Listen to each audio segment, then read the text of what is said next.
Ei, isso é um grande artigo. Ainda não li já. Bom, Mas no, já saiu ou não? não, vai sair. É sobre. Mandei para o correio. Deixa. Temos aqui mal. Não tem mais que falar, Margarida. Dizer o telefone do filho.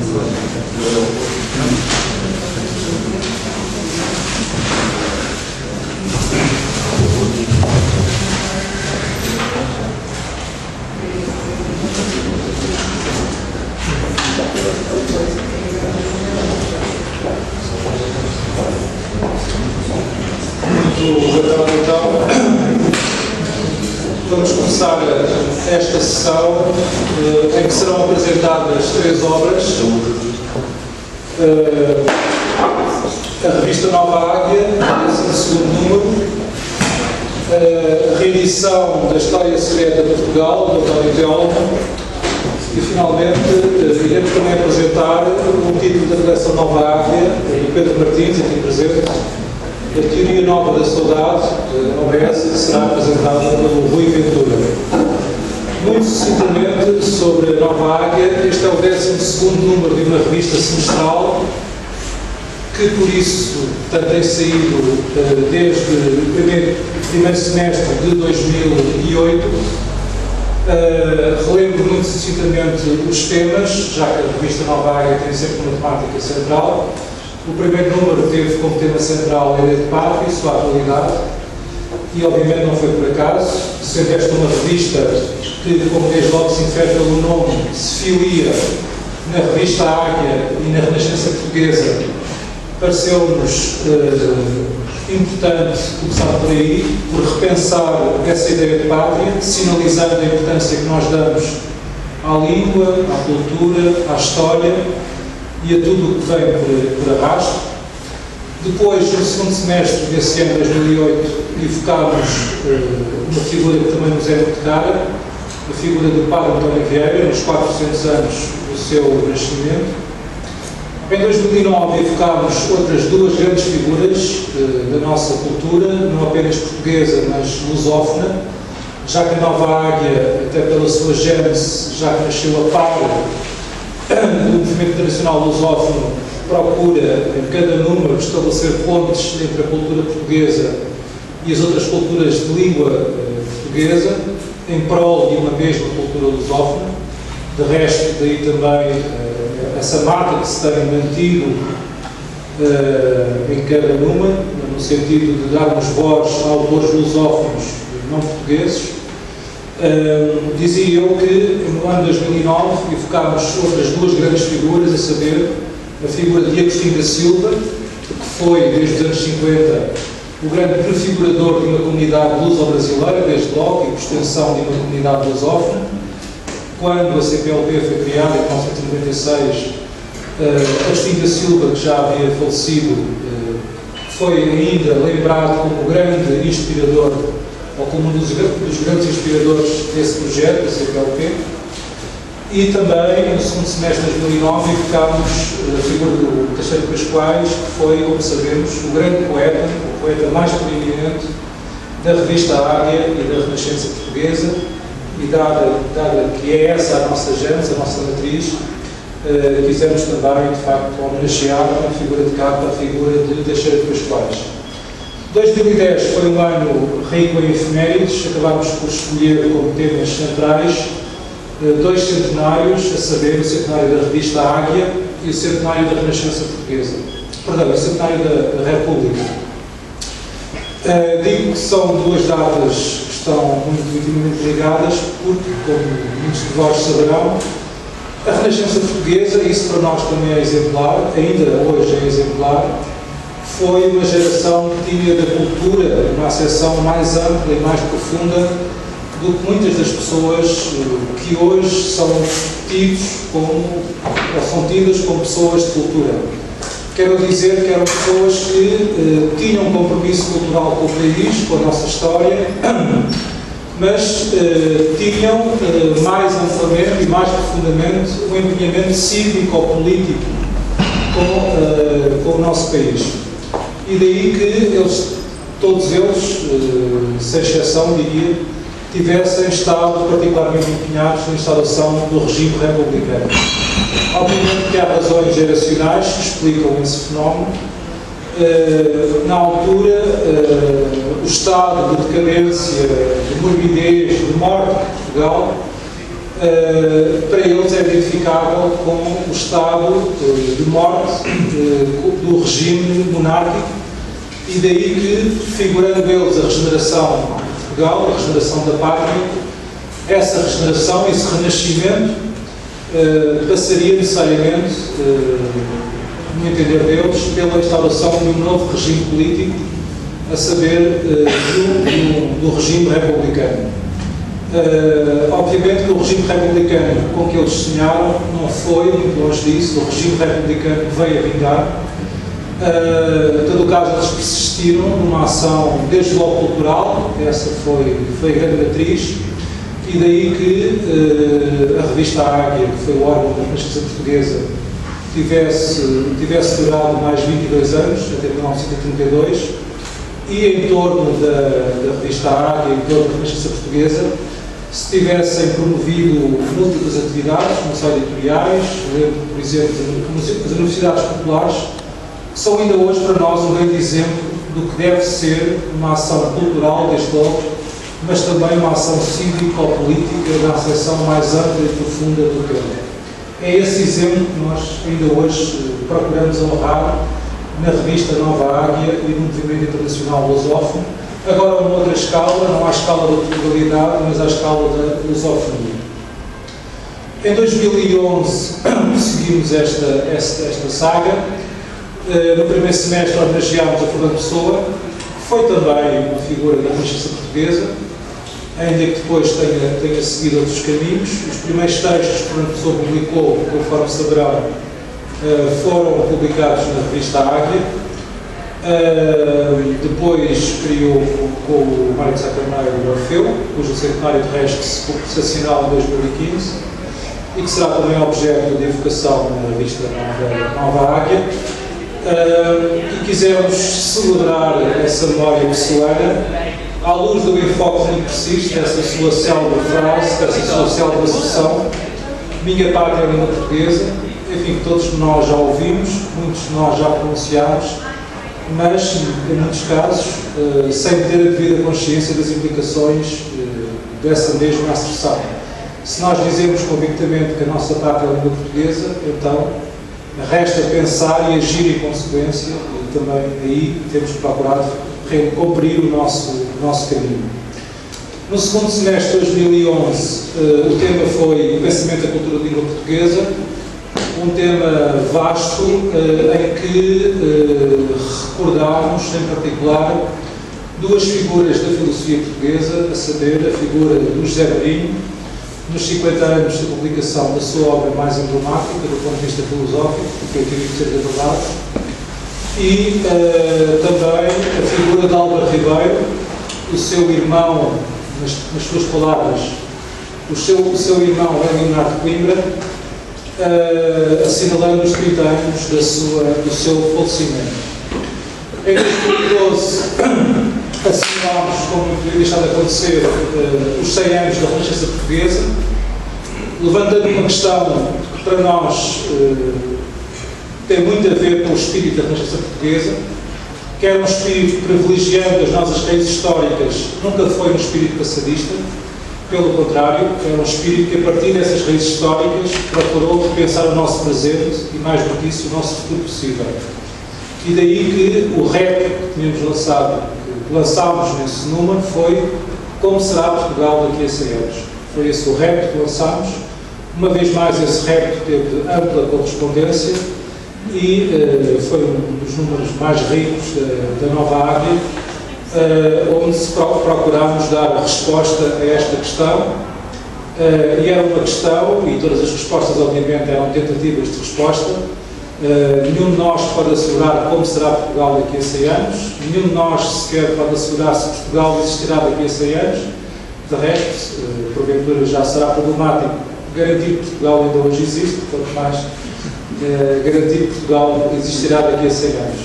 Nós achamos que pelo menos é possível, Não há nenhum pré-determinismo, mas é possível, e será tanto possível quanto mais Portugal for reforçando gradualmente os laços com os restantes países e regiões do espaço de língua portuguesa. Esse é, como já se tornou claro, o nosso enfoque. Depois, no segundo semestre de 2012, homenageámos a figura de Leonardo de Coimbra, como todos sabem, uma das grandes figuras da filosofia portuguesa, não só enquanto autor, mas também enquanto figura, enfim, magistral da Faculdade de Letras do Porto. Por razões que são difíceis de reconstituir, é daqueles fenómenos, enfim, que não tem nada a ver com tudo, mas é daqueles fenómenos que é difícil de explicar. Muitas das grandes figuras da filosofia portuguesa passaram pela Faculdade de Letras do Porto. Falo, já aqui falei do José Marinho, do Álvaro Ribeiro, do próprio Agostinho da Silva, que foi também aluno do Leonardo de Coimbra, passou também por essa faculdade, Santana Dionísio, enfim, outras grandes figuras da nossa filosofia, do nosso pensamento, passaram por essa faculdade. Ora, Leonardo de Coimbra era a alma da Faculdade de Letras do Porto, nas palavras do Agostinho da Silva, nas insuspeitas palavras do Agostinho da Silva, já que ele sempre assumiu nunca ter sido muito próximo de Leonardo de Coimbra, mas reconheceu-lhe sempre esse magistério, sobretudo pela promoção de um espírito de liberdade a que ele sempre foi fiel. Ora, em 2012 assinalavam-se os 100 anos da publicação de uma das suas obras mais emblemáticas, falo do criacionismo, e, uma vez mais, a Nova Águia, nesse registro, nessa tarefa que nós assumimos com muito gosto e sem qualquer queixume de manter, de cultivar a nossa memória histórica, já que, enfim, olhando para o panorama das nossas revistas culturais, infelizmente, essas revistas, enfim, não dão devido destaque a essas efemérides e a esses nomes e a essas temáticas. Nós achamos que é inteiramente justo dedicar um número à figura de Leonardo de Coimbra no segundo semestre de 2012. Este ano lançámos no primeiro semestre um número, 11º, que teve como tema o mar e a lusofonia, a partir daquela bela frase do Virgílio Ferreira, da minha língua desse mar. Todos os países de língua portuguesa são países marítimos, e o mar, sendo à partida um dado material, um fator geográfico, hoje é muito mais do que isso. Tornou-se um dado cultural na medida em que essa dimensão geográfica e material foi sendo incorporada ao longo dos séculos na literatura, na poesia, na própria filosofia, já que essa foi a nossa proposta. Há certas marcas no nosso pensamento filosófico que nós poderemos qualificar como marcas marítimas. Pensando, por exemplo, na ontologia da relação, que já aqui referi Leonardo de Coimbra, pensando, por exemplo, no conceito insubstancial substante, já aqui referido José Marinho, tudo isso em contraponto a uma ontologia mais substancialista, porventura de matriz mais continental, configura de facto um pensamento que, não, a nosso ver, não é apenas português, é já cada vez mais um pensamento lusófono que tem essa marca, e foi isso que nós quisemos assinalar nesse 11º número. Este número mais recente, e finalmente chegamos aqui, é pois o 12º número da Nova Águia, e neste número a figura de capa, como enfim, é particularmente visível, é a figura de António Quadros, o rosto mais visível da filosofia portuguesa, na expressão de Pinhão da Gomes, que fica uma figura que dispensa a apresentação, particularmente qualificada. É uma figura que honra-nos muito, sempre tem colaborado na revista Nova Águia, desde o seu primeiro número, a par das outras grandes figuras da filosofia portuguesa. Falo do professor António Brás Teixeira, do professor Manuel Ferreira Patrício, falo daqueles que infelizmente já nos deixaram, do António Telmo, da Dona Pereira da Costa, que enquanto foram vivos colaboraram também na revista Nova Águia. Neste número quisemos depois pensar o legado de António Quadros e em que medida esse legado nos ajuda a repensar o nosso presente e o nosso futuro possível. Temos uma série de textos e temos também, chama a atenção, uma série de cartas trocadas entre ele, António Quadros, e o prefeito Bem Quadrado e o Agostinho da Silva, e chamo particularmente a atenção para essas cartas trocadas com o Agostinho da Silva, porque nos dão conta, de facto, de como diferente seria hoje Portugal se, no devido tempo, os governantes da altura tivessem dado ouvidos a figuras como Agostinho da Silva e António Quadros. Os projetos de que eles aqui falavam, projetos de dimensão não apenas nacional, mas lusófona, se os nossos governantes, repito, tivessem dado ouvidos, Portugal hoje seria certamente um país bem diferente daquele que é. Em todo o caso, como acontece sempre em todos os números da Nova Águia, este número não circunscreve à temática central, há sempre outras temáticas e chama a atenção, neste número, não fiz nos números restantes, porque seria muito fastidioso, mas garanto-vos que em todos os números há sempre outras temáticas e outros autores abordados. Neste número em particular há uma evocação do Silvestre Cunha Ferreira, no bicentenário das suas coleções filosóficas, um marco também fundamental da filosofia luso-brasileira, e chegou ao vivo, a coordenadora da Vila Galiza. Dizia eu que neste número há essa evocação, um ensaio extenso do Rodrigo Segal Cunha, bem como outras evocações, que também são pertinentes, desde logo dos ZNs, que, como se saberá, faleceu este ano, dia 1 de agosto de 2013, e temos um texto do Miguel Real, que faz parte da direção da Nova Águia, que é o Presidente da Assembleia Geral do Nilo. De resto, no dia 29 deste mês, na Casa dos Açores, haverá também uma sessão de evocação dos ZNs, com a presença do Miguel Real, do Noquete Pimentel e do Anésio Tutório também. Evocamos aqui também duas figuras que são marcantes do nosso pensamento, de diferentes modos. Falo do Armando Vitorino, irmão de António Telmo, e falo do professor Eduardo Abrantes Sobral, que foi um professor da Faculdade de Letras da Universidade de Porto, não da primeira faculdade, mas daquela que entretanto, foi reaberta nos anos 60. Depois teve, por vicissitudes várias, teve que sair do país, teve, por via disso, vários anos no Brasil, e em colaboração com outras personalidades portuguesas, desde logo o professor Francisco Gamacareiro, que desde já adianto será também objeto de evocação no próximo número da revista, já que passam 20 anos sobre o seu falecimento, em colaboração com o professor Gamacareiro e outras personalidades portuguesas e brasileiras, lançou também pontes muito sólidas entre Portugal e o Brasil, e estão, nomeadamente, na gênese do Instituto de Filosofia Luso-Brasileira, que ainda hoje existe, tem sede aqui bem perto, no Palácio da Independência, de resto, onde também tem sede o MIL e a revista Nova Águia. Isto, para além de outras evocações, saliento apenas também, já que isso também aparece destacado na capa, os 100 anos do nascimento do Heraldo Barbuy, um filósofo brasileiro, que aqui é evocado por António Brás Teixeira. Para finalizar, gostaria de assinalar essa marca lusófona da revista, não só nas suas temáticas. Há aqui um trabalho, nós sabemos que é um trabalho que não terá resultados imediatos. Como eu costumo dizer, a Nova Águia 1000 é um projeto de maratonistas, não é para todos.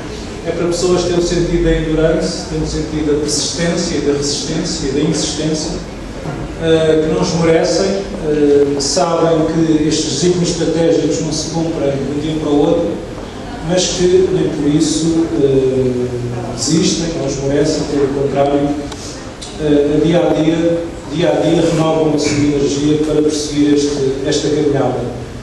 A outra marca é que, sendo este o enfoque, o horizonte, a Nova Águia é também uma revista de gente jovem, tendo nós a honra de ter, desde o primeiro número, o contributo das figuras mais prestigiadas da nossa cultura, aqueles nomes que eu já tinha referido, temos também, e penso que isso honra também essa nossa filiação na revista Águia, temos também, e sobretudo, o contributo de gente jovem, não só em Portugal, mas dos restantes países e regiões de língua portuguesa, e saliento aqui as regiões, já que ao se ver a comunidade lusófona não se circunscreve aos 8 países da CPLP, abarca e abraça outras regiões, nomeadamente Macau, Malaca, Goa, Galiza,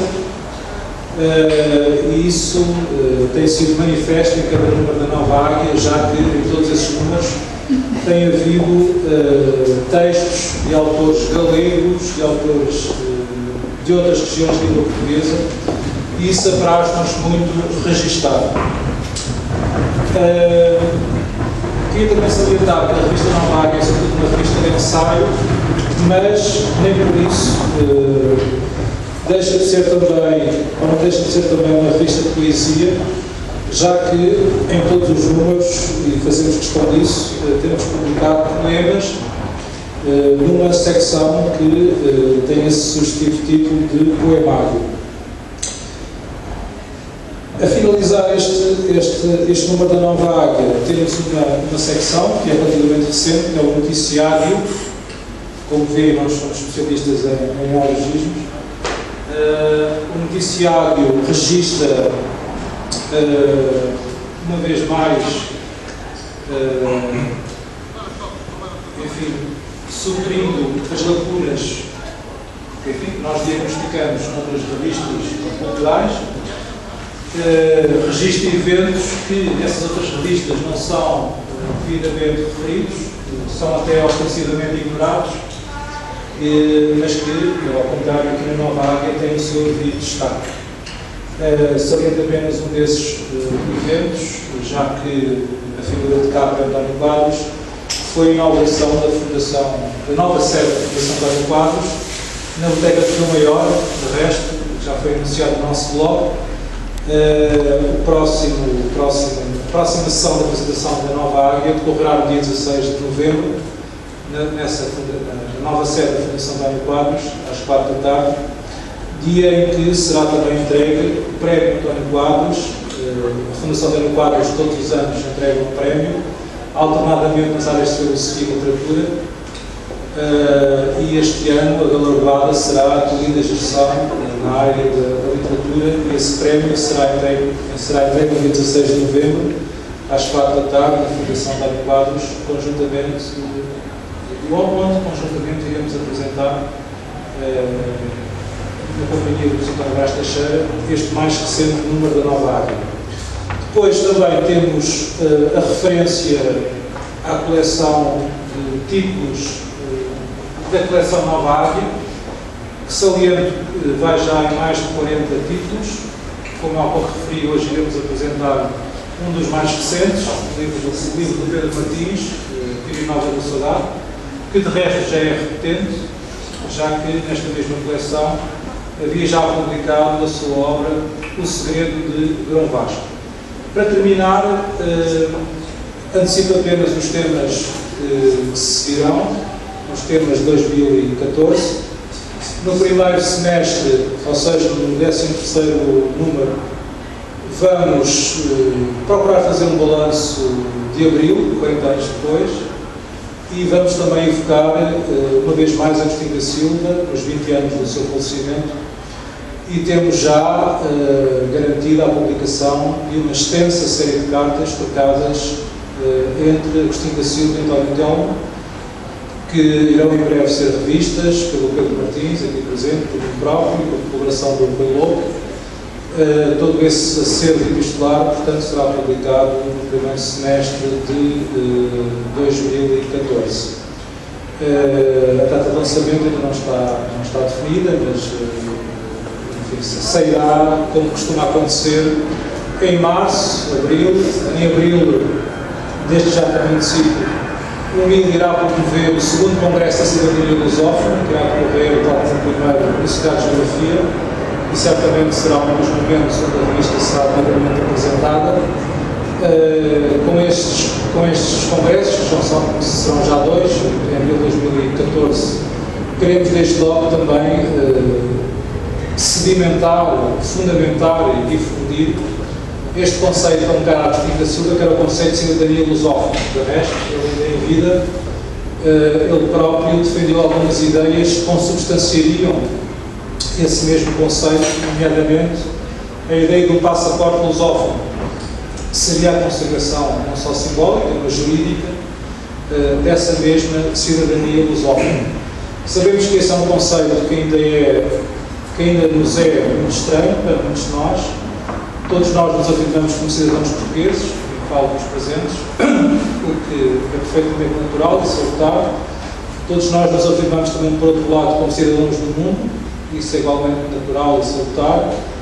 Muitos de nós também nos afirmaremos naturalmente como cidadãos europeus, mas ainda não nos afirmamos tão naturalmente, pelo menos, como cidadãos lusófonos, e é essa bandeira que nós queremos hastear, é esse conceito que nós queremos fundamentar desde logo e difundir cada vez mais.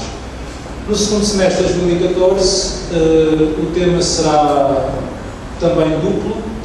Iremos assinalar os 80 anos da publicação da mensagem, enfim, escusado será justificá-los. Iremos também assinalar os 800 anos da língua portuguesa, enfim, uma data mais problemática, mas certamente que, tendo ou não 800 anos exatamente, a língua portuguesa é uma língua secular, multissecular, e isso merece o nosso respeito, desde logo, e merece a nossa homenagem.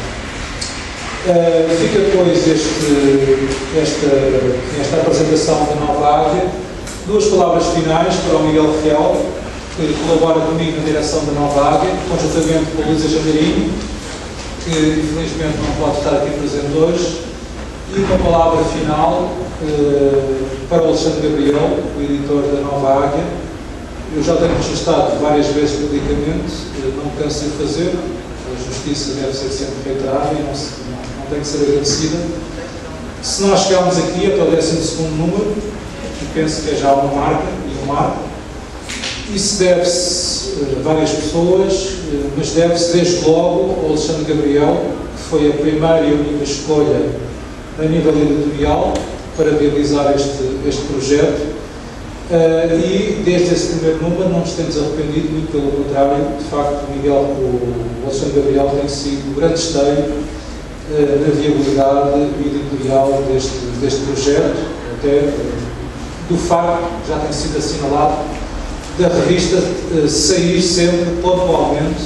Sabemos que isto não é um costume muito português, mas a Nova Águia, talvez por ser mais do que português, é lusófono, procura honrar esse hábito da pontualidade. Enfim, todas as informações podem encontrar no nosso blog. O meu tem o site, tem o blog, tem a página no Facebook, tem todas essas plataformas. A Nova Águia tem também um blog. Facilmente o encontram.